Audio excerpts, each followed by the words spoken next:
21 મેના રોજ આપ વિસાવદર ઉમેદવાર ગોપાલ ઇટાલિયા ઉમેદવારી ફોર્મ ભરશે। ગોપાલ ઇટાલિયાની જન આશીર્વાદ યાત્રામાં ગુજરાતની જનતાને આમંત્રણ। આપ સંયોજક અરવિંદ કેજરીવાલ, પંજાબ મુખ્યમંત્રી ભગવંત માન, દિલ્હીના પૂર્વ સીએમ આતિશી અને ગુજરાત પ્રભારી ગોપાલ રાય હાજરી આપશે। નમસ્કાર દોસ્તો, હું છું ગોપાલ ઇટાલિયા, વિસાવદર, ભેસાણ અને જૂનાગઢ ગ્રામ્ય મત વિસ્તારનો આમ આદમી પાર્ટીનો પેટા ચૂંટણીનો ઉમેદવાર। સાથીઓ, આપ સૌને હું હૃદયપૂર્વક હાર્દિક આમંત્રણ આપવા માટે આવ્યો છું કે આવતી તારીખ 31 મે 2025 અને શનિવારના રોજ, એટલે કે 2 દિવસ પછી શનિવારે વિસાવદરમાં મારું ચૂંટણીનું ફોર્મ ભરવા માટેની તારીખ નક્કી થઈ છે અને આ ફોર્મ ભરવાના કાર્યક્રમના ભાગરૂપે જન આશીર્વાદ યાત્રાનું આયોજન કરવામાં આવ્યું છે।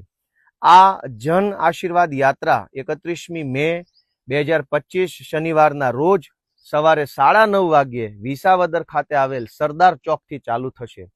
દોસ્તો, આ મારું ફોર્મ ભરવાની તારીખ, મારા ફોર્મ ભરવાના કાર્યક્રમમાં વિશેષ ઉપસ્થિત રહેવા માટે પંજાબ સરકારના લોકપ્રિય મુખ્યમંત્રી સરદાર ભગવંત માન સાહેબ, આમ આદમી પાર્ટીના રાષ્ટ્રીય સંયોજક અને દિલ્હીના પૂર્વ મુખ્યમંત્રી અરવિંદ કેજરીવાલ સાહેબ, દિલ્હીના પૂર્વ મુખ્યમંત્રી આતિશીજી, આપણા સૌના લોકલાડીલા નેતા ભાઈ શ્રી ઈશુદાનભાઈ ગઢવી, મનોજભાઈ સોરઠિયા, આ સહિતના તમામ મોટા મોટા બધા જ નેતાઓ, આમ આદમી પાર્ટીના આગેવાનશ્રીઓ વિસાવદરમાં આવવાના છે। તો વિસાવદરના, ભેસાણના, જૂનાગઢ ગ્રામ્યના અને આખાય ગુજરાતના સૌ લોકોને, આમ આદમી પાર્ટીના કાર્યકર્તાને, જાગૃત નાગરિકોને, એક્ટિવિસ્ટોને, પત્રકાર મિત્રોને, ગુજરાતનું ભલું ઈચ્છનારા સૌ નાગરિકોને હું જાહેર આમંત્રણ પાઠવું છું, જાહેર વિનંતી કરું છું કે આપ સૌ 31મી મે શનિવારના રોજ વિસાવદર સરદાર ચોક ખાતે સવારે 9:30 વાગે હાજર રહી મને આશીર્વાદ આપવા માટે આવશો।